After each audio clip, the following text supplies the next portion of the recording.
Hi అండి, నమస్తే. ఎలా ఉన్నారు? వెల్కమ్ టు అవి కుకింగ్ వైబ్స్. ఈరోజు మనము ఎగ్గుతో ఒక కొత్తగా రెసిపీ చేసుకున్నాము. చాలామందికి తెలిసే ఉంటుందండి. నేను చేస్తున్నాను ఈరోజు. చూద్దాము. సబ్స్క్రైబ్ చేసుకోండి, లైక్ చేయండి, షేర్ చేయండి. మన ఛానల్ని సపోర్ట్ చేయండి. ఈరోజు మనము ఈ ఎగ్గుతో స్టార్ట్ చేద్దాము. ఎలా చేయాలో చూడండి. ఎగ్ ఉంది కదా, ఈ ఎగ్గు ఇటుపైక సన్నగా ఉంటుంది కదా, ఒకవైపు వెడల్పుగా పెద్దదిగా ఉంటుంది కదా. ఈ వైపు మనము సన్న ఇట్లా హోల్ వేసుకుందాము. ఇలాగా మనము ఇప్పుడు తగినంత సాల్ట్ వేసుకుందాము. 1/2 స్పూన్ వేస్తున్నానండి 3 గుడ్లకి, ఇంకా తక్కువే వేసాను. ఒక 1/2 స్పూను మిరియాల పొడి వేస్తున్నాను, పెప్పరు. ఇది మిరియాలతోనే మనకి స్పెషల్ అన్నమాట. ఒక 1/2 స్పూన్ కన్నా తక్కువ గరం మసాలా మన టేస్ట్ని బట్టండి వేసుకోవచ్చు, తక్కువైనా ఎక్కువైనా. ఇదంతా మనం ఇట్లా బాగా కలిసేటట్లుగా ఇట్లా తిప్పుకుందాము. ఇలా విష్కర్తో బాగా ఇట్లా కలుపుకోవాలండి. అది సరిగా కలవదు. ఇట్లా కూడా అంటే బాగా కలిసిపోతుంది అన్నమాట, మనకి మజ్జిగ చిలికినట్లుగా.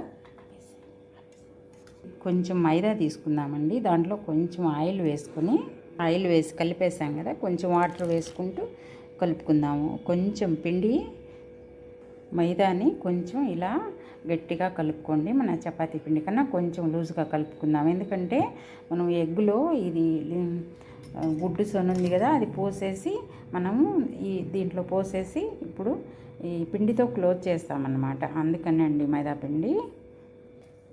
ఇలాగా మనం కలిపి పెట్టుకున్నాం కదా, ఇది ఎగ్గులో ఇట్లా నింపుకుందాము. చాలా బాగుంటుందండి మసాలా గుడ్డు. అదే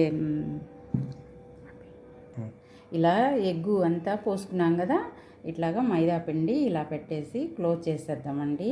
ఉడకబెట్టుకున్నామంటే చాలా బాగుంటాయి ఇవి. చిన్నపిల్లలు అయితే చాలా ఇష్టంగా తినేస్తారు. తినరు కదా, ఇలా చేసామంటే చాలా బాగా తింటారు. చూడండి ఇలా స్టవ్ ఆన్ చేసుకొని ఒక బౌల్లో వాటర్ పెట్టాను. ఇప్పుడు మనము ఈ కొంచెము దీంట్లో వాటర్ పోసుకొని ఇలా ఒక బౌల్లో నీళ్లు పెట్టుకొని దీంట్లో మనము కరెక్ట్గా సరిపోయే గిన్నె పెట్టుకోవాలండి. పెద్దది అలా తీసుకోకుండా. ఇప్పుడు 3 eggs పెట్టాం కదా, ఇది సరిపోయిందనమాట. ఎక్కువ అనుకోండి, కొంచెం దానికి కరెక్ట్గా సరిపోయేటట్టు పెట్టుకొని ఇలా పెట్టుకున్నాం కదా, దీంట్లో కొంచెం ఇలా వాటర్ మునగకుండా ఎగ్గు హాఫ్ మునిగేంత వరకు ఇట్లా పోసుకొని వేరే బౌల్లో వాటర్ పోసి ఆవిరికి ఉడికిపోతున్నాయి అన్నమాట. గుడ్లు ఉడికిపోతాయి. చూడండి ఇలా చేసుకున్నాము. అంటే మనము డైరెక్ట్గా వాటర్ పోసి పెద్ద బౌల్లో పెట్టామనుకోండి, ఈ పిండి అనేది నానిపోయి ఉడిపోతుంది అనమాట. అందుకని మనం ఇడ్లీలాగా అనమాట, దాంట్లో వాటర్ పోసుకొని దీంట్లో గుడ్డు హాఫ్ మునిగే వరకు పోసుకొని ఇలా ఉడికించుకుంటామన్నమాట. ఇలా మీడియం ఫ్లేమ్లో పెట్టుకొని ఇలా ఉడికించుకోవాలండి ఆవిరి మీద.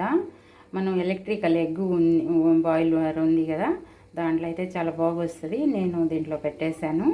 ఇట్లా కూడా చేసుకోవచ్చు. దాంట్లో పెట్టుకుంటే ఇంకా నీట్గా వస్తుంది అనమాట.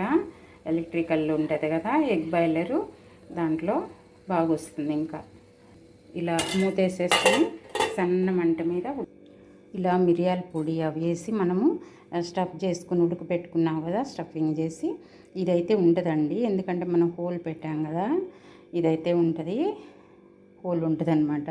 ఇలాగా వస్తుంది మనకి ఎగ్గు. మిరియాల పొడి, మనము గరం మసాలా, సాల్ట్ వేసాం కదా, చిన్నపిల్లలకి చాలా మంచిదండి. ఇది తినేస్తారనమాట, టేస్ట్గా ఉంటుంది కదా, తినేస్తారు. చూడండి ఇలా కట్ చేశాను ఎగ్గు. మిరియాల పొడి అంతా ఇలా బాగా లోపలంతా కలిసిపోయింది కదా. ఇది చిన్నపిల్లలు అయితే బాగా తింటారండి. కొంచెం రిస్క్ అనుకోకుండా ఒక 20 minutes పడుతుంది. ఎగ్ బాయిలర్లో పెడితే, ఎలక్ట్రికల్లో దాంట్లో పెడితే చాలా బాగొస్తుంది. నేను ఎందుకో దాంట్లో పెట్టేశాను. రైస్ కుక్కర్లో అయినా పెట్టేయచ్చండి. కొంచెం వాటర్ వేసేసి గుడ్డు మునగకుండా మనము పెట్టేయచ్చు అనమాట. రైస్ కుక్కర్లో కూడా మంచిగా రెడీ అయిపోతుంది. దీనిపైన కొంచెము ఇలా జీలకర్ర పొడి వేసి ఇచ్చామంటే చిన్నపిల్లలకి మనమైనా చాలా బాగా తింటామన్నమాట. జీలకర్ర పొడైనా కొంచెం కారం, మనమైతే పెద్దవాళ్ళం కారం వేసుకోవచ్చు. చిన్నపిల్లలకు అనుకోండి ఇలా జీలకర్ర వేసి ఇచ్చామంటే వాళ్ళ హెల్త్కి కూడా చాలా మంచిది కదా, ఇష్టంగా తింటారండి. తినని వాళ్ళు కూడా పిల్లలు తింటారనమాట. తప్పకుండా ట్రై చేయండి. ఎలా ఉందో కామెంట్ చేయండి. ప్లీజ్ సబ్స్క్రైబ్ చేసుకోండి, షేర్ చేయండి, లైక్ చేయండి. Thank you. బాయ్ అండి.